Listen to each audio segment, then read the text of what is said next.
What's up, everybody? How you doing? And welcome back to another episode of the Foreigner Podcast, the podcast where your host, that's me, Andrew Günther, I talk about pretty much anything related to being an exchange student or a host family or just living in another culture in another country in general. So today I bring this episode to you, and please excuse if it is a little bit disorganized or something. I had a really rough week so far. I'm producing this episode at half past 9 in the night, so I'm pretty stressed out.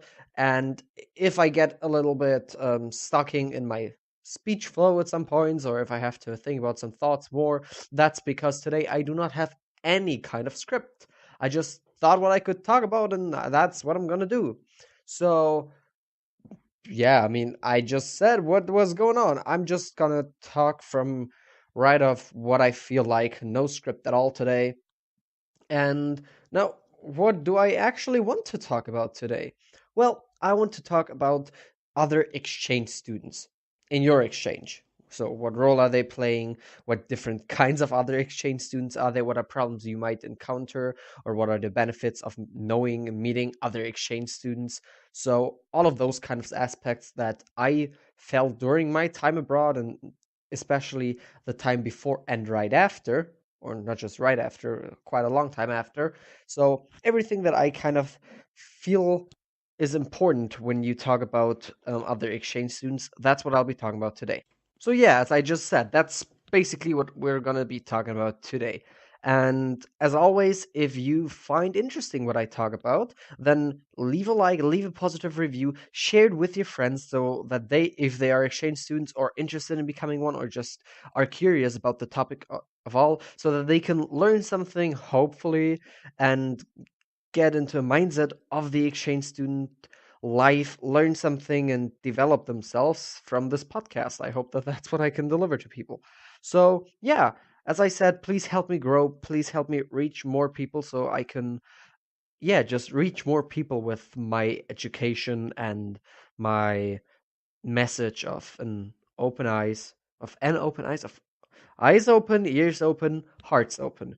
That's the message I want to get out. So, yeah, as I said, I'm going to be talking about exchange students. So, if the exchange students I met during my exchange are going to hear this, I love you guys. I'm very sorry. They're going to hate me after that, but that's okay. So, yeah, if you have any questions or any stories to tell or just anything you want to say, then leave a comment or send me an email at theforeignerpodcast@gmail.com. That is the email where you can access me, where you can contact me regarding pretty much anything that is about the exchange. Also, follow me on Twitter or Facebook, the Foreigner Podcast there, and my YouTube videos. I know I've not been catching them up pretty recently. That's because I'm in a lot of stress and it takes quite some time to do that. But I'll promise you I'll update it as soon as I have the time to. Sadly, I don't have that much time because now I have to work in order to finance me going back to the USA hopefully soon. So, yeah, I'm pretty busy at the moment.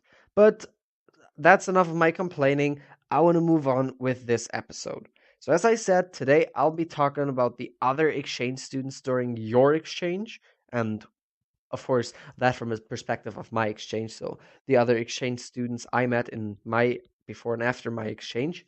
So, as I keep saying so and trying to come to the actual start of this episode, I will now do that. And then, of course, there will always be a quote and an item of the episode. So yeah, the I'm sorry I keep saying so yeah all the time. Well, anyway, moving on. The segment today, yes, I said segments, are basically just two big segments. I want to talk about exchange students that you meet at home and exchange students that you meet in your exchange.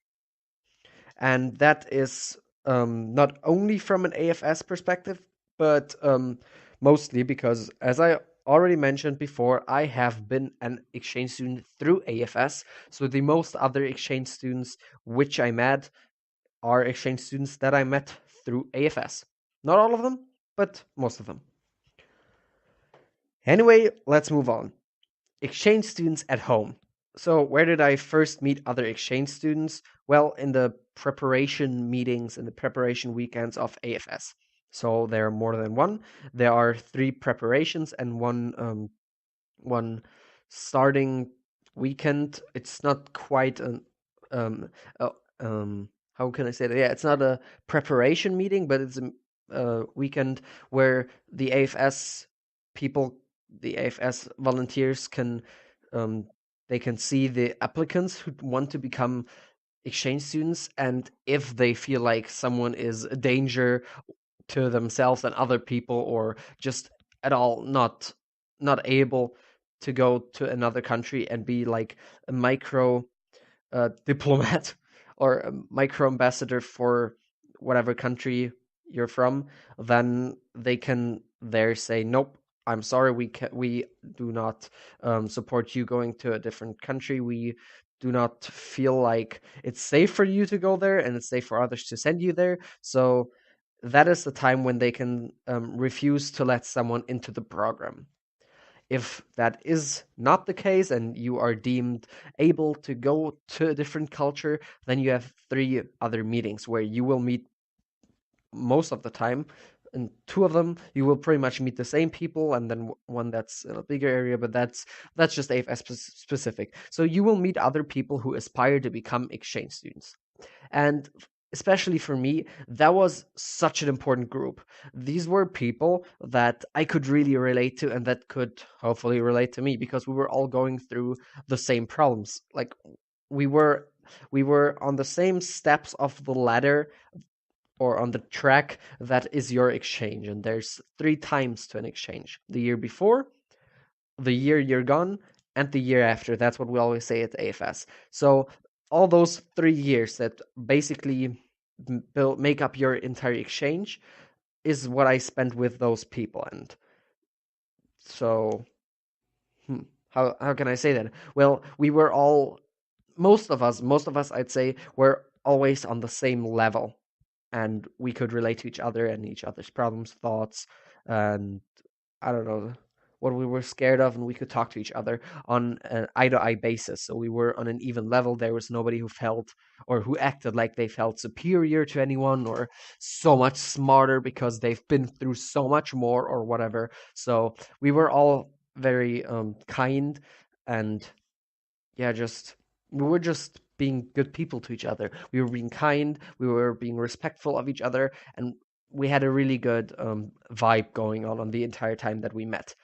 So why that is, I'm not quite sure.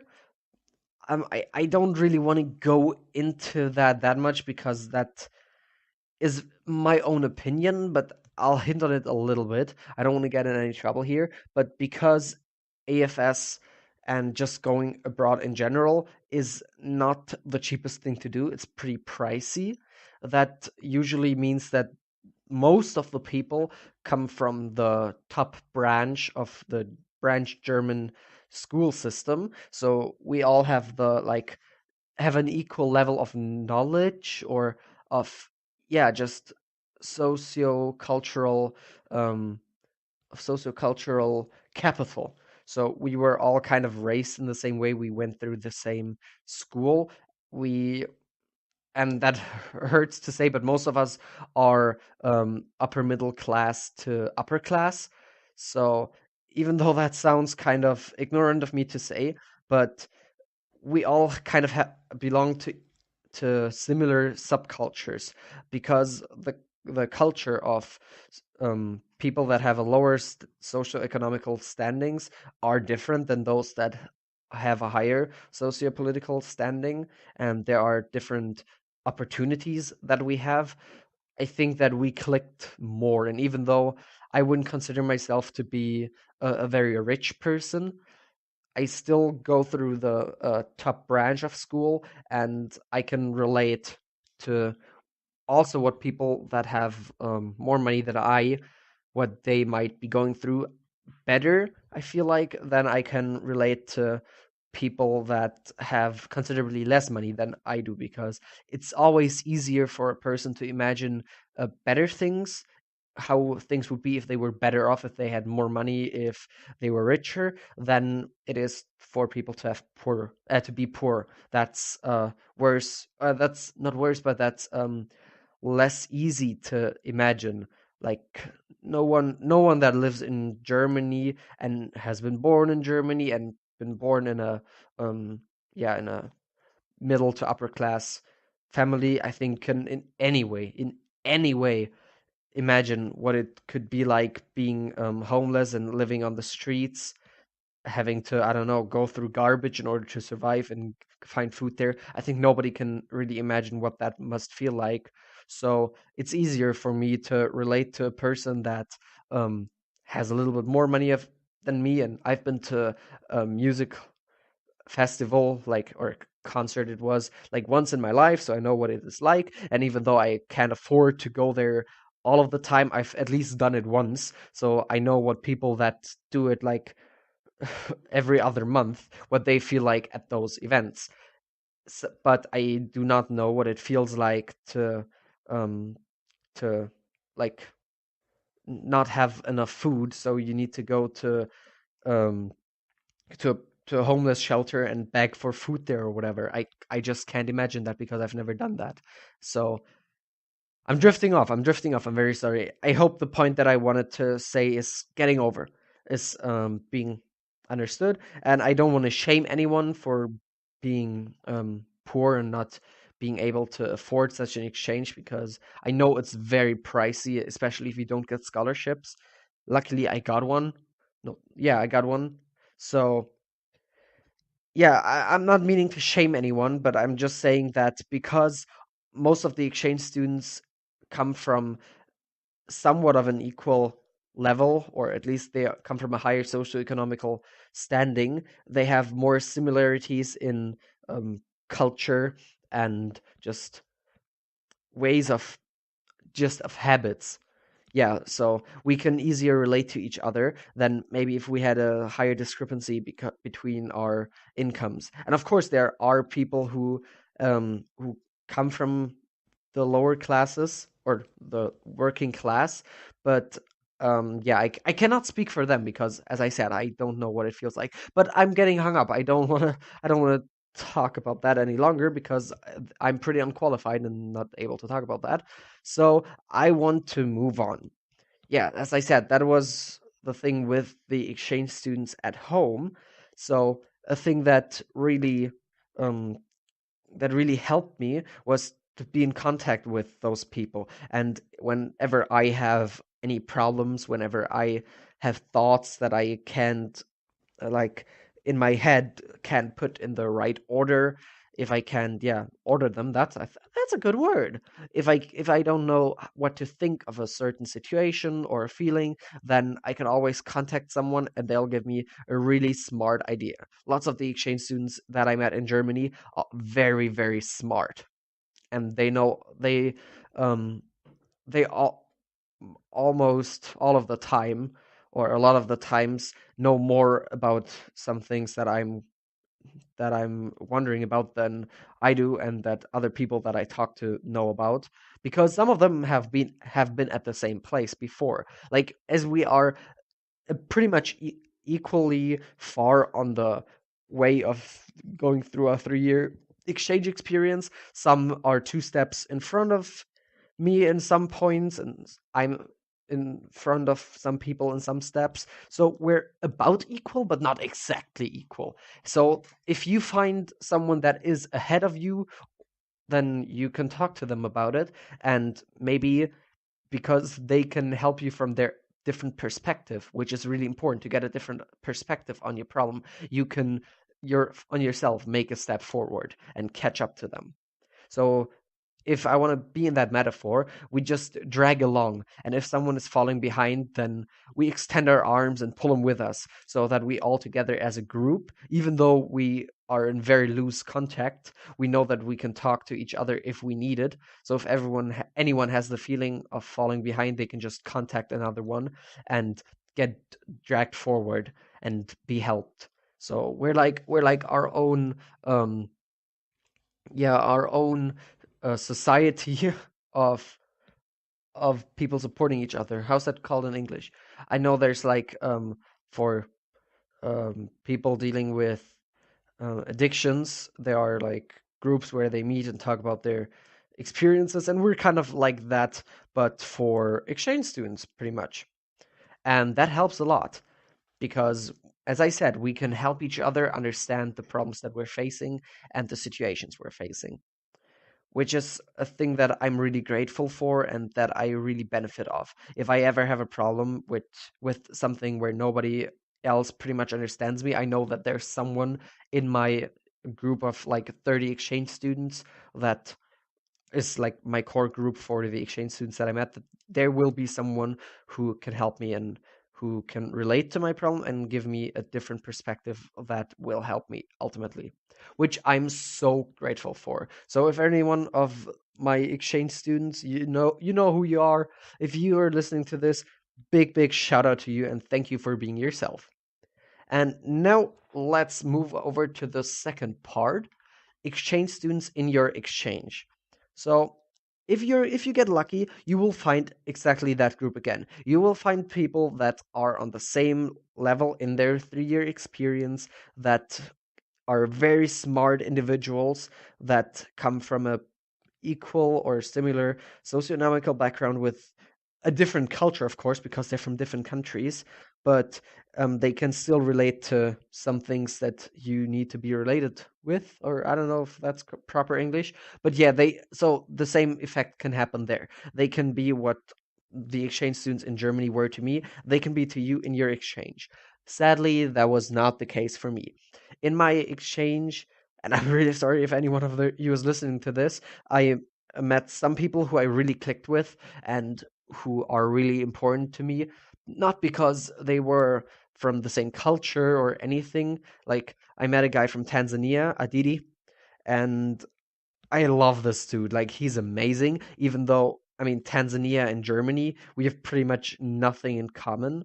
Like, nothing really much. And from the cultural way, from the way we've been raised, and just anything, we don't have any similarities, but though as personalities we clicked really much. So it is not only about your socialization and your socioeconomical status or whatever, it's also about personality. And maybe that's why I had my issues with some of the exchange students, and even I also had problems with exchange students from Germany. I'm honest about that. So it's not only based on country, culture, or whatever, but also personality. But um, I made the observation, and now this is only my observation, that most of the exchange students were really rich, at least of those that I met. And I don't want to call out anyone on that. If you're listening to this and you used to be one of my fellow exchange students, you should ask yourself if you're that person I'm talking about or not, or the people I talk about. I'm not gonna say anything who I mean, because I don't want to offend anyone. But yeah, they were very rich people who I then couldn't relate to because they were so much more rich that even I couldn't imagine what it would be like to live like them. And I don't want to say they're bad for being rich, but I just couldn't relate to them. And they had issues that I didn't have, and they couldn't relate to my issues. So we were not on the same level. Like, we came from different standpoints, and we couldn't find common ground that easily, at least not on a lot of topics. So I feel like I didn't really gain anything their out of being with them and out of conversations with them, because they just had different approaches to life and to our exchange. Like, most of the Germans and me that well, the Germans from my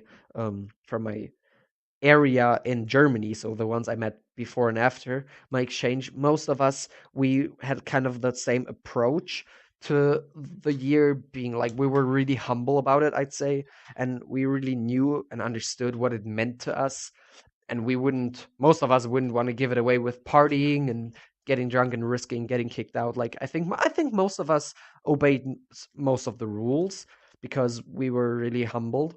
But I feel like some of the exchange students that I met in my exchange were not, and they would just live a different life than I did. Like, when I was in the exchange, I went to exactly 0 clubs.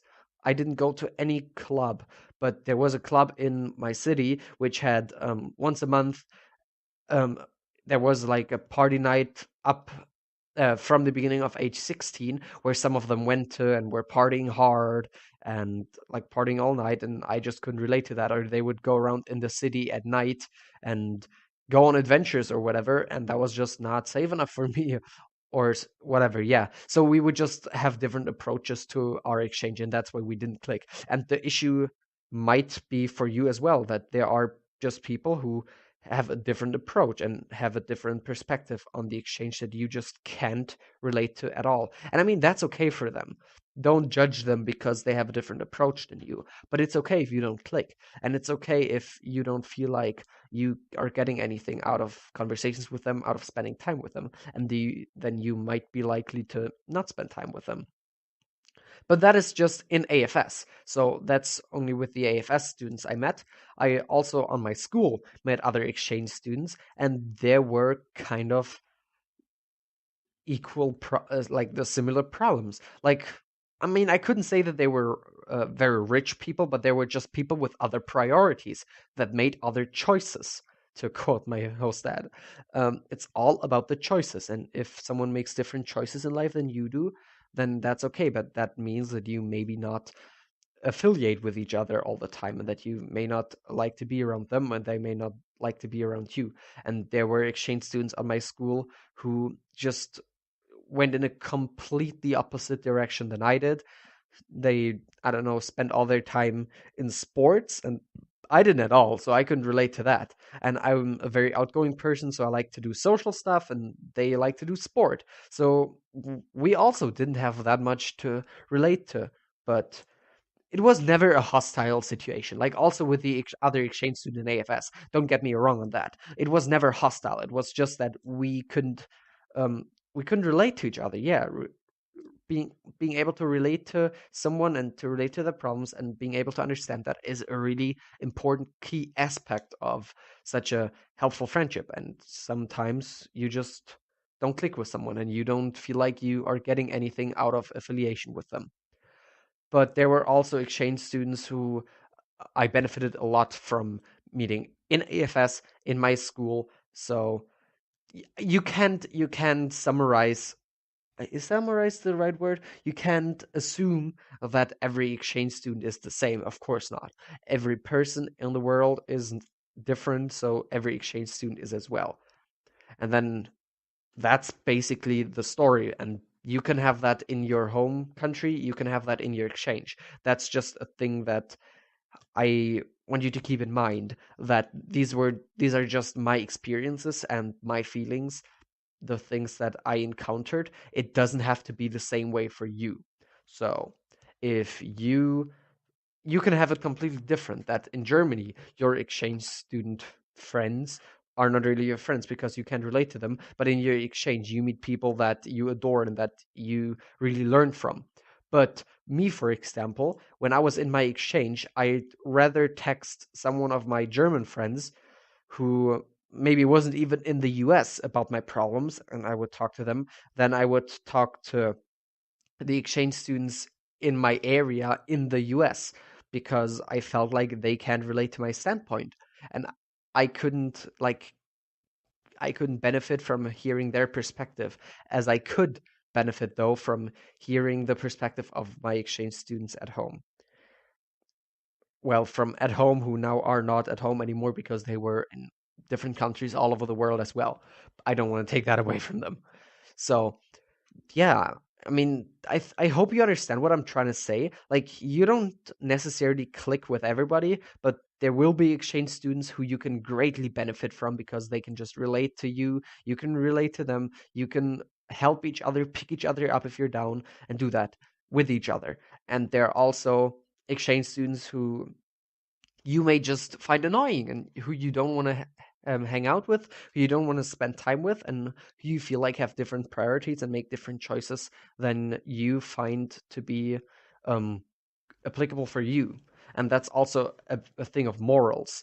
Like, if you have different moral approaches to a situation than other exchange students do, then that's your choice and that's their choice. As I said in my episode about love and relationships in your exchange, it was for me, I my morals declared that I wouldn't want to be in a relationship in an exchange, even though I know a lot of exchange students who were, because they found someone they fell in love with. Though I said, that's not happening for me because I don't want to hurt anyone like that. And I talked about that in my other episode. So if you want to check that out, then head to my website or on iTunes.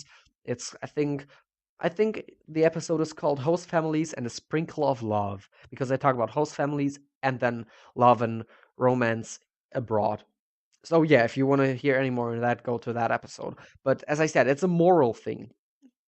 And if your morals do not fit to the morals or the choices that the other exchange student make, then you don't need to pressure yourself into doing everything with them just because they're exchange students. You don't have to give them a blanco uh, pass on everything that they do that is contrary to your morals. Also, you need to understand if you're doing something that is against their morals, they may hold you accountable for that and they may not want to have any contact with you. And that's their right as well. As it's your right to not affiliate with them, it's their right to not affiliate with you. So that's basically it that I want to say. If you want to say anything to that, then write a comment, send me an email, or write on Facebook, the Foreigner Podcast there as well, and maybe get a conversation going or whatever. Or if you have any questions, then send me an email and I'll likely talk about it in one of the next episodes. So, having that said, I want to move on to the quote of the episode. And today I have a quote about morals from Mark Twain. I think you know who he is, though, so I don't have to introduce Mark Twain, I think. But the quote is pretty interesting. It says, "Always do what is right. It will gratify half of mankind and astound the other." And now that's a really tricky quote, because on one hand, it's encouraging you to follow your morals and to do what's right, even though right can never be like completely described or defined, because who knows what is right? Nobody does. Not even history does know what is right in the end. So, and that's kind of what that quote expresses. Like, what you may find right may be found right by half of mankind, half of the world's population, and half of a world's population might think it's wrong. But you should follow your morals, and that is the thing in the exchange year as well. You should follow your morals because you're accountable for your own life and your experience, and that um, may be met positively by some of the exchange students that you meet and that you encounter, and it may be held negatively by some of the others. But that's on you. You're the exchange student. Maybe it's about you, Linda. So, moral up and follow your own morals and your moral compass. And now I want to get to the item of the episode. It's a Monopoly set, because I love to play Monopoly. And I think Monopoly is a great thing. And my host parents, even though they love playing board games, they never really played Monopoly with me except for once, because that was one of my welcome gifts. Like when I came there, I gave them Monopoly Germany version, where it had like German sites on it, but we only played it once. So I wanted to connect Monopoly to something my host parents did with me, which is watch The Walking Dead. So I found a Monopoly The Walking Dead Survival Edition. If you're a Walking Dead fan, or if you like the series and you like Monopoly or board games in general or strategy, or if you're a capitalist, then play Monopoly The Walking Dead Edition. And it's available in German as well and in English, so I'll have a link to that on my website.